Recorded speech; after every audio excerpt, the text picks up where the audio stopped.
November 2nd, 1907. Midnight in New York City. The streets of Manhattan are completely dead. A heavy, freezing fog rolls off the dark waters of the East River.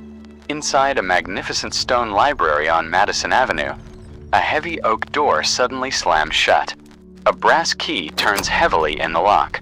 Inside this dim, silent room sit the wealthiest and most powerful men in the United States.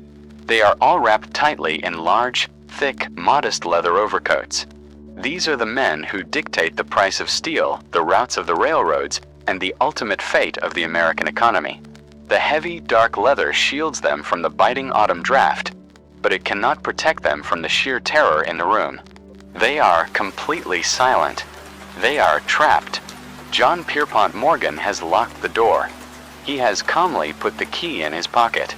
He looks at the men in their imposing leather coats and tells them a chilling truth. No one will leave this room until they figure out how to save the country. Because out there, in the quiet dark, the American financial system is exactly hours away from total, irreversible collapse. Before we uncover these hidden ledgers, make sure you are subscribed to Deep Financial Story. Here, we decode the history that money doesn't want you to know. To understand why the absolute masters of Wall Street are sweating in a locked room, you have to understand the invisible villain of the era. The villain was not a specific person. It was the credit system itself. In the early 1900s, America is exploding with industrial wealth. Railroads are carving up the vast continent. Steel mills are burning day and night. But there is a massive, fatal flaw hidden deep in the economic foundation. There is no central bank. There is no Federal Reserve. There is no government safety net. The entire United States economy runs on a single, invisible, highly fragile emotion: trust. And in the autumn of 1907, that trust simply vanishes. It starts with a wild gamble. A reckless attempt by a few rogue speculators to corner the global copper market. When the gamble spectacularly fails, a massive speculative bubble violently bursts. The toxic debt immediately infects the Knickerbocker Trust. This is one of the largest and most respected financial institutions in New York. A trust company at this time was a dangerous financial loophole. They took cash deposits just like a regular bank, but they were legally allowed to engage in highly risky, speculative investments. They operated with dangerously low cash reserves. They were essentially gambling with the life savings of the working class. As long as the market went up, the illusion of wealth held strong. But the moment the market dropped, the vault was exposed as a hollow shell. The public does not understand the complex ledgers. They do not understand the intricate web of overnight loans and reserve ratios. But they understand fear. A rumor starts circulating in the streets. The Knickerbocker is broke. Imagine being an ordinary worker in New York during this time. You have worked brutal 12-hour shifts for years. You have saved every extra dollar in this exact bank. Suddenly, you hear a whisper that your money is gone. You rush downtown. You stand on the cold cobblestone street. But you are not alone. Thousands of other panicked citizens are already there. The line stretches for miles. It is a classic, terrifying bank run. The heavy doors open. The tellers start handing out paper cash. But the reality of the banking system is a dark mathematical illusion. The bank does not actually have the money. When you deposit $1, the bank does not put it in a secure box. They loan it out. They finance railroads. They finance risky stock market bets. They keep only a tiny fraction of the actual cash on hand. By noon, the vault at the Knickerbocker Trust is completely empty. The tellers stop paying. The doors are locked. The bank completely fails. The panic spreads like a highly contagious virus. It is a psychological contagion. If the mighty Knickerbocker can fall, no bank is safe. The public rushes to every other financial institution in the city. They demand gold. They demand cash. The invisible villain of credit contraction takes absolute control. The banks desperately try to survive. They call in their loans. They demand immediate repayment from local businesses. Businesses are forced to sell their stocks at massive losses just to get cash. The stock market plunges into a free fall. Overnight interest rates on Wall Street spike to an impossible 150%. There is simply no liquidity left in the system. The gears of the American economy grind to a violent, screeching halt. Factories cannot make payroll. Ships cannot be unloaded. Global trade stops. This brings us back to the locked library on Madison Avenue. The men sitting around the mahogany table in their modest leather overcoats represent the last remaining pools of capital in the country. They are fierce competitors. They have spent their entire lives trying to destroy each other in the open markets. But Morgan knows the brutal math of a financial contagion. If one domino falls, they all fall. Their immense wealth will turn to dust if the banking system freezes. He places a thick ledger on the table. It is a master rescue plan, a multi-million-dollar private bailout.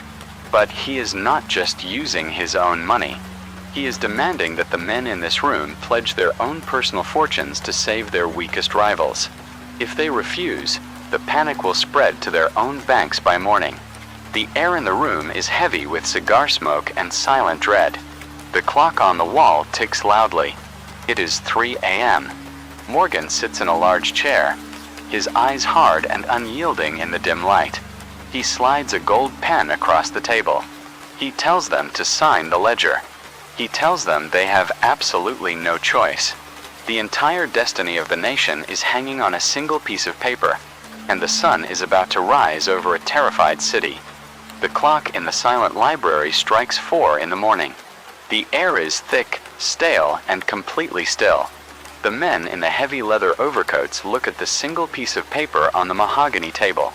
They look at the gold pen. They look at the cold, unblinking eyes of John Pierpont Morgan. One by one, the men stand up. They button their heavy, modest leather coats against the chill. They pick up the pen. They sign the master ledger. Millions of dollars in private wealth are committed in absolute silence. They have just agreed to pool their massive fortunes to flood the failing banks with raw cash. Morgan nods slowly. He reaches into his pocket. He pulls out the heavy brass key. He finally unlocks the great oak door.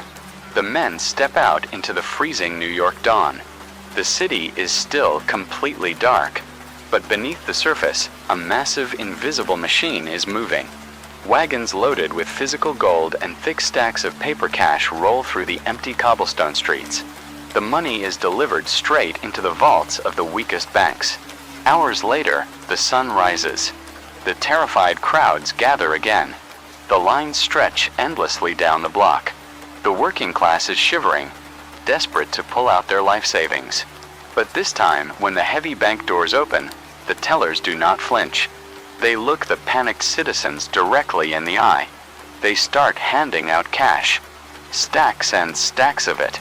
The public sees the money. They see the physical proof that the vault is full. And just like that, the psychological fever breaks. The invisible villain of panic loses its grip. When people believe the money is there, they no longer want to withdraw it. The lines slowly dissolve. The frantic crowds go home. The stock market stabilizes. The American banking system survives the day. History books record this as a massive triumph. They frame J.P. Morgan as the ultimate financial savior. But if you look closely at the hidden ledger, you will see a deeply terrifying reality. The United States government did not save the economy. The president did not rescue the working class. One single unelected private citizen locked a door, bullied his rivals, and bailed out the entire nation. This realization sent a cold shiver through the political and financial elite. A modern, industrial superpower could not rely on the mood of an old man in a private library. The system was fundamentally broken. It was too fragile. The banking syndicate knew they could never let a panic like this threaten their wealth again. They needed a permanent, institutionalized solution. 3 years later, the true legacy of that locked room was born. Under a veil of total, absolute secrecy, a group of powerful bankers traveled to a remote location. They went to Jekyll Island off the coast of Georgia. They traveled under fake names. They met in the dead of night. In that secluded room, they drafted the blueprint for a new financial empire. They created the Federal Reserve. The public was told this new central bank was a protective shield. They were told it would forever banish the invisible villain of the bank run. But the hidden truth is much darker. The new system did not fix the problem of toxic debt. It simply centralized the power to create it. The Federal Reserve removed the hard limits on money. It allowed a small, centralized group of men to print credit out of thin air. They institutionalized the bailout. The invisible villain was not destroyed. It was upgraded. It was given a permanent office. Look at the financial world right now. You are living inside the exact same system. When the modern economy violently shakes, what happens? The bankers do not gather in a private library in New York. They go to Washington. They sit behind closed doors in sterile conference rooms. They make silent decisions that instantly alter the value of your savings. When massive corporations fail, when global banks make reckless bets, they do not face the brutal consequences of the open market. The central bank simply unlocks the digital vault. They flood the system with trillions of newly printed dollars. They bail out the elite. They save the institutions. But this massive expansion of credit has a dark, hidden cost. You no longer have to stand in the freezing cold to lose your money. The modern bank run is completely invisible. It is called inflation. As the central bank prints more currency to save the system, the dollars in your pocket quietly lose their power. Your wages stay the same, but your rent doubles. Your groceries become a luxury. You do not see the money leaving your account, but your wealth is slowly, systematically bleeding away. The working class is still paying for the bailouts of the elite. The wealth is simply transferred through the silent theft of inflation. The heavy oak door of Morgan's library is a relic of the past, but the concept of the locked room is eternal. The decisions that dictate your financial reality, the choices that determine the value of your labor, are never made in the daylight. They are made in the quiet dark. They are made by the men who control the master ledger. You must understand the mechanics of the system, or you will forever pay the price of their survival. This isn't new. It's repeating.